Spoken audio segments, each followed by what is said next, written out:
பண்ணோம் அப்படின்னு சொன்னா எல்லா சண்டையும் பிராக்டிஸ்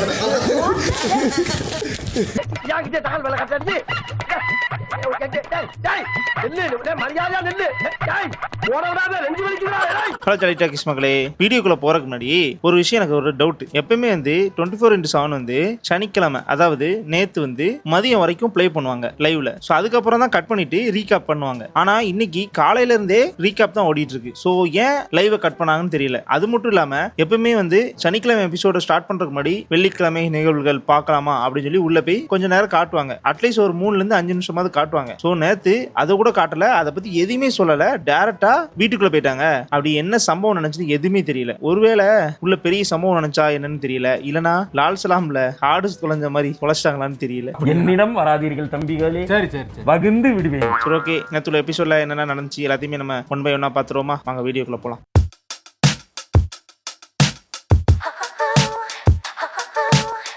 ஃபர்ஸ்ட் சேதுபதி உள்ள போனோன்னே பிரவீனை கூட்டு என்ன வெஸ்ட் சட்டை அப்படின்னு கேட்டதுக்கு, இல்ல சார் என் பொண்டாட்டி வந்து இந்த மாதிரி சட்டையை அனுப்பியிருக்காங்க. ஸோ இதெல்லாம் வந்து எதுக்கு அனுப்பியிருக்காங்கன்னு பார்க்கும்போது தெரிஞ்சு நீ மூடிட்டு அப்படின்னு சொல்லி அனுப்பியிருக்காங்கன்னு தெரிஞ்சிச்சு. அப்படி சிம்பாலிக்கா என்ன சொல்ல வராங்கன்னா, நீ பண்ணது தெரியல, நீ ஓட்டிங் லிஸ்ட்ல கீழே இருக்க, ஸோ சாத்திட்டு எல்லாத்தையும் இரு அப்படின்னு சொல்லியிருக்காங்க போல இருக்கு. ஆனா என்ன பண்றது, இன்னைக்கு பிரவீன் தான் வெளியே போறான்.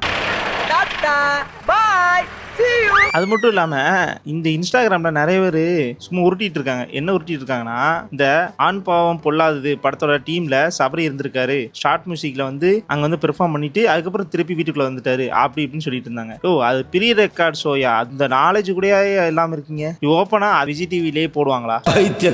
அது மட்டும் இல்லாம இது எவிட்டார் யாரு, எந்த வாரம் யார் எவிட்டாவா எல்லாத்தையுமே முன்னாடியே சொல்ற மாதிரி ஒரு லிஸ்ட்ல அனுப்பிட்டு இருக்காங்க. ஸோ இதெல்லாம் பண்ணா எப்படியா ஷோ நடத்துவாங்க?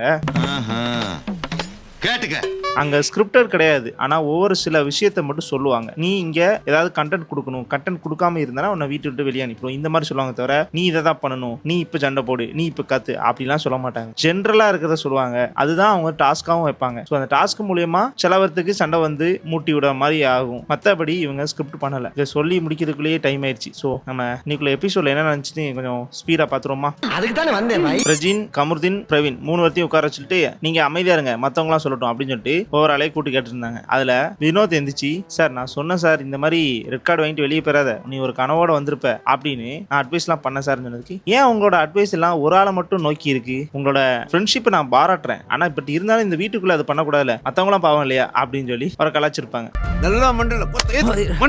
அதுக்கப்புறம் வந்து தர்பூசணி எந்திரிச்சு, சார் இந்த மாதிரி அவங்க வந்து சண்டை போட ஸ்டார்ட் பண்ணாங்க சார் அப்படின்னு ஸ்டார்டிங்ல இருந்து ஆரம்பிச்சானா, ஓ பலவலன்னு பேசாதியா, என்ன கண்டென்ட்டோ என்ன பேச வந்தியோ அதை மட்டும் பேசியான்னு சொன்னதுக்கு, இல்ல சார் திரும்பியும் ரொம்ப இழுத்துட்டே போனா. இதை பார்த்த சேதுபதி வந்து, சொல்ல வந்த விஷயத்தை நேரம் சொல்ல போறே இல்லையா, நீ இனிமே இப்படி பேசினா நீ ரீல்ஸ் பண்ணும்போது அந்த ரீலோட சிச்சுவேஷனும் டிஸ்கிரிப்ஷனும் சொல்லிட்டு தான் நீ வந்து ரீல் பண்ணணும் அப்படின்னு சொன்னா எப்படி இருக்கும்? இல்ல சார் வேண்டாம் சார் அப்படி சொன்னா என்னையா அது எப்படி இருக்கும்? இல்ல சார் அது கொஞ்சம் வளவலன்னு இருக்கும், தெரியுதுலையா? அதே மாதிரி தான் இங்கேயும் வளவலன்னு இருக்கு.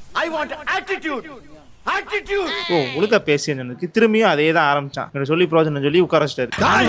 நீ ஒண்ணும் சொல்ல போ. அதுக்கப்புறம் பாரு இருந்துச்சு, சார் நான் இங்க இல்ல சார், இருந்திருந்தா நடக்கிறதே வேற சார். நான் விக்ரம்லாம் வந்து பெரிய பாடி வச்சிருக்கான், அவங்களாம் வந்து ஈஸியா தடுத்துருக்கலாம், பட் யாருமே தடுக்கல சார், நானா இருந்தா தடுத்திருப்பேன் சார் அப்படின்னு சொன்னேன். ஆமா பாரு மட்டும் இருந்திருந்தா போதும், ஓவராலே லெஃப்ட் ரைட்னு தூக்கி எரிஞ்சு தடுத்திருப்பாப்ல அப்படின்னு கலாச்சி பேசிட்டு இருக்காரு. அப்புறம் திவ்யா இருந்துச்சு ஏதோ சொல்ல வந்தாங்க, ஆனா வெளியே கரகோஷம் அதிகமா வந்துச்சா. இதை பார்த்த பாரு வந்து, என்னம்மா உனக்கு கரகோஷம் அதிகமா வருது, நான் தான் அவுட்டா, இன்னும் வில்லனா ஆக்கிட்டீங்களோ போலக்கு அப்படின்னு கோபம் வருத்தம் நிறைய எமோஷனல் வந்து பார்வின் கண்ணில் தெரிந்தது. நீங்க வந்தப்போ எவ்வளவு கூட்டம் இருக்கு, இப்போ எவ்வளவு கூட்டம் இருக்குன்னு பாருங்க. கேக்குதா சத்தம்? கேக்குதா? இதுக்கப்புறம் 3 பேர்த்தையும் கூட்டு நீங்க வந்து என்ன பண்ணீங்க அதை வந்து உள்ள சொல்லுங்க, நான் ஒரு சின்ன பிரேக் போயிட்டு வரேன் அப்படின்னு சொல்லிட்டு அவர் கிளம்பிட்டாரு. அவர் போனதுக்கு அப்புறம் இங்க பார்த்தா நான் வந்து பிராங்க் பண்ணோம் நம்பிட்டீங்களோ அப்படின்னு சாரி கேட்டாங்க. உங்க வீட்டு பிள்ளையா நினைச்சு எல்லாரும் என்னை மன்னிச்சிருக்கேன். ஆனா இவங்க எல்லாம் சாரி கேட்கும்போது சிரிச்சுட்டே பேசினாங்க. இவங்க என்ன நினைச்சாங்கன்னா, உள்ள எல்லாரும் இது பிராங்க்னு சொன்னோன்னே அடி சிரிச்சுட்டு ஒரு மாதிரி ஹாப்பி மோட்ல நான் வந்து எப்படி பண்ணோம் அப்படின்னு கேட்பாங்கன்னு பார்த்தா, ஏண்டா பண்றதையும் பண்ணிட்டு எங்க வீட்டு பிள்ளையாடா நீ, அடிக்கடா அவனை. உள்ள நீ எப்படி பண்ணலாம், இனிமே இந்த மாதிரி ஒரிஜினல் நடந்துச்சுன்னா நாங்க போய் தடுப்போமா, இதுவும் பிராங்கா இருக்குன்னு நினைக்க மாட்டோம் அப்படின்னு எல்லாரும் போட்டு ஏச ஆரம்பிச்சிட்டாங்க. ஆனா இது யாருமே எதிர்பார்த்திருக்க மாட்டாங்க. அதுக்கப்புறம் சேதுபதியும் வந்து, எதுக்கு இப்படி பிராங்க் பண்ணீங்க, பிராங்க் பண்றதே வந்து சண்டை போட்டு தான் பிராங்க் பண்ணுமா, ஏன் வேற மாதிரி பிராங்க் பண்ணக்கூடாதா? ஒருத்த முட்டா பீஸு இன்னொருத்தன் முரட்டு பீஸ். நீங்க வந்து வெளியிருந்து போகும்போது என்ன சொல்லிட்டு போனீங்க பிரஜின்? இங்க வந்து கத்துறாங்க அப்படின்னு சொல்லிட்டு போனீங்க. நீங்களும் போயிட்டு சண்டை போடுறது பேர்ல கத்திட்டு தான் இருக்கீங்க. அப்படி இப்படின்னு லெஃப்ட் ரைட் எல்லாத்தையும் வாங்கினாங்க. மனம் திரும்பு. ஆனா எனக்கு ஒரு டவுட் சார், இவங்க வந்து பிராங்க் பண்ணும்போது கத்தக்கூடாது, எதுவுமே பண்ணக்கூடாதுன்னா இவங்க என்னதான் சார் பண்ணுவாங்க? இவன் நம்மள டைம் பாஸ்க்குனே வச்சிருக்கானோ. இதுக்கப்புறம் எல்லாரையும் தனித்தனியா கூப்பிட்டு இவங்க பண்ணது கரெக்டா தப்பா அப்படின்னு சொல்லி ஒரு ஆளே விசாரிச்சிருந்தாரு. அது வந்து அவ்வளவு இன்ட்ரெஸ்டிங் இல்லைன்னு வச்சுக்கோங்களேன். அதுல கெமி மட்டும் ரொம்ப நரம்பு பொட்டைக்க சார் இவங்க பண்ணதுக்கு எனக்கு உடன் போட்டே கிடையாது சார், இவங்க பண்ணு தப்பு சார், இந்த மாதிரி அடுத்த ஆள் பண்ணும்போது நாங்க சார் எப்படி சார் வந்து நிக்க முடியும் அப்படி இப்படின்னு பேசிட்டு இருக்கா. புடிங்க சார் அவன, புடிங்க சார். வக்கீலே கொலை பண்ணுவானா? காட்டுங்கற என்னடா பாக்குற? கூட்டி போய் என்கவுண்டர்ல போடு சார். ஏம்மா நீ கூவுற அளவுக்குலாம் அவங்க ஒண்ணுமே பண்ணலையம்மா. சென்ட்ரலா பிராங்க் பண்ணாங்க, முடிஞ்சுது. அது பெரிய விஷயமே கிடையாது. இது நீ இவ்வளவு நரம்பு பொட்டைக்கிற அளவுக்கு பேசுற அளவுக்கும் ஒருத்தும் கிடையாது. தெரிஞ்சுக்கிட்டியா?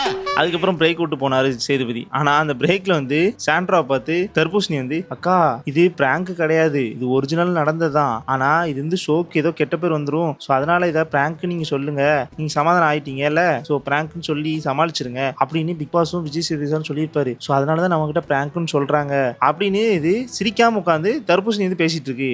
இப்படியே பேசிட்டு இருந்தா உனக்கு பைத்தியம் தானா பிடிக்கும்? பைத்தியம். ஏன்னா கமருதீன் வந்து நடிக்க தெரியாது, அவன் ஈஸியா காட்டி கொடுத்துருவான் அப்படின்னு சொல்லிட்டு இருக்கு. ஓ அவர் வந்து ஆக்டரியா, நீ தான் ஏன் வந்து ஜோக்கரு அப்படிதான் எனக்கு தோணுச்சு. அதையும் வந்து சாண்ட்ரா வந்து ஓ அப்படி இருக்குமோ அப்படின்னு நம்புது.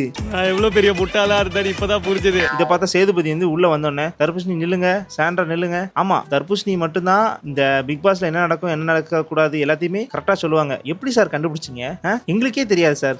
எப்படி எப்படின்னா அப்படி நான் வந்து உள்ள வந்து டீம்கிட்ட சொல்லிட்டு இருக்கேன், சார் நம்ம நினைச்சதை அப்படியே கண்டுபிடிச்சார்ல தர்பூசணி, அவர் செமையான டேலண்ட் சார், எப்படி சார் கண்டுபிடிச்சிங்க, உங்களை மட்டும் எப்படிதான் சார் முடியுது அப்படி அப்படின்னு அவரை போட்டு கலாச்சிட்டு இருக்காங்க. இது தேவையா இருக்கு? அதாவது கழுது மேய்க்கிற பையனுக்கு இப்படி ஒரு அறிவான்னு உன் மேல எல்லாருக்கும் பொறாமடா. இதுல துஷார் இருந்துச்சு, சார் இவங்க ரெண்டு பேரும் வந்து அதாவது பிரஜின் அண்ட் சாண்ட்ரா வந்து தனித்தனியா உட்காந்து பேசிட்டே இருக்காங்க சார், எப்ப பார்த்தாலும் குரூப்பிசம் பண்ணிருக்காங்க. ஏன்னா உள்ள வரக்கு முன்னாடி குரூப்பிசம் இங்கதான் இருக்குன்னு சொன்னாங்க, அவங்களே வந்து இப்போ குரூப்பிசம் பண்ணி விளாண்டுட்டு இருக்காங்க சார் அப்படி இப்படின்னு சொன்னோன்னே துஷார் அவங்க வந்து ஹஸ்பண்ட் ஒய்ஃப் மட்டும் கிடையாது, சும்மா கூட வந்து பேசிட்டு இருந்திருக்கலாம்ல, ஏன் நீங்க பேசலையா உட்காந்து தனித்தனியா? நீ கேட்ட ஒவ்வொரு கேள்வி என்ன செருப்பால் அடிச்ச மாதிரி இருக்குடா அப்படி இப்படி அந்த பச்சை பிள்ளைய போட்டு அடிக்க ஆரம்பிச்சிட்டாரு. ஏன் சார் அவர் அடிக்கீங்க, அவர் தான் இன்னைக்கு போறாருல, கொஞ்சமாவது பாசமாவது தட்டி கொடுத்துருக்க கூடாது அப்படின்னு நம்ம நினைச்சது வந்து சேதுபதி சாருக்கு கேட்டிருக்கு போலக்கு. அடுத்த விஷயத்த கேளுங்க. பார்த்தா பாவமா இருக்கு. என்ன பார்த்தா பாவமா இல்லையா? அப்படி துஷார் என்ன சொன்னார்னா, சார் நான் திவ்யா கிட்ட தனியா பேசணும்னு சொன்னதுக்கு இல்ல வெளியே போய் பேசிக்கிறோம் இங்க வேண்டாம் அப்படின்னு சொல்றாங்க சார். இது என்ன சார் நான் ஏன்னு சொல்லிட்டு சொன்னோடனே சேதுபதிக்கே சிரிப்பு வர ஆரம்பிச்சிட்டு சொன்னா, இவர் வெளியே போறாருன்னு தெரிஞ்சோடனே இவர்கிட்ட ஏன் கோவப்படுன்னு சொல்லிட்டு ரொம்ப சிரிச்சு இப்ப நீ சொல்றதான் கரெக்ட் அப்படின்னு அவருக்கு தட்டி கொடுத்த மாதிரி பேசிட்டு இருந்தாரு. இதுக்கப்புறம் துஷார் என்ன சொன்னார்னா, சார் மைக்கை ஒழுங்கா மாட்டல சார், நான் மைக்கை தான் மாட்ட சொன்னேன் சார், அதுக்கு எனக்கு தெரியும் மூடு அப்படின்னு ஒரு சைக்கிளை காட்டுறாங்க சார். என்னது அப்படின்ட்டாரா?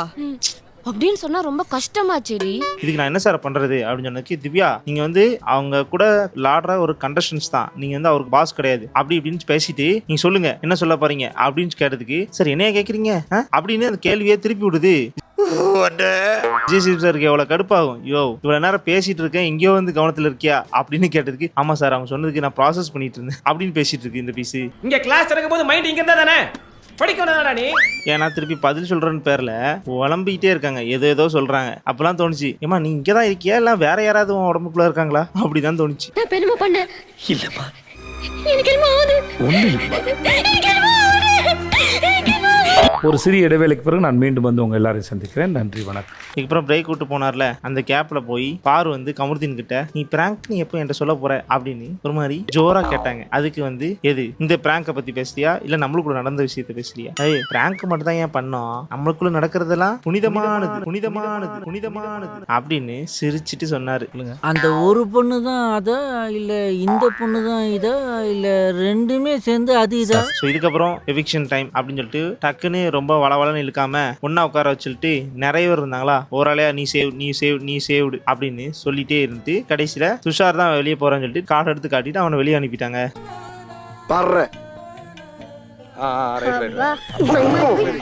வெளியே போனதுக்கு அப்புறம் அரோரா வந்து கமருதீன் கிட்ட அவன் வெளியே போயிட்டான், என்னால தாங்க முடியல, அவன் டிசர்வ்லாம் கிடையாது, நான் தான் வெளியே போயிருக்கணும், எனக்கு என்ன நீ தான் வெளியே போன்னு நினைச்சு உங்ககிட்ட நல்லா பேசிட்டு இருந்தேன், நான் உங்ககிட்ட சண்டை போட்டேன் அப்படி இப்படின்னு அழுதுகிட்டு பேசுறா. ஆனா முத தடவையா ஒரு ஆள் அழும்போது நம்மளுக்கு சிரிப்பு வந்து பாத்திருக்கீங்களா, அது அரோரா அழும்போது தான் சிரிப்பு வருது.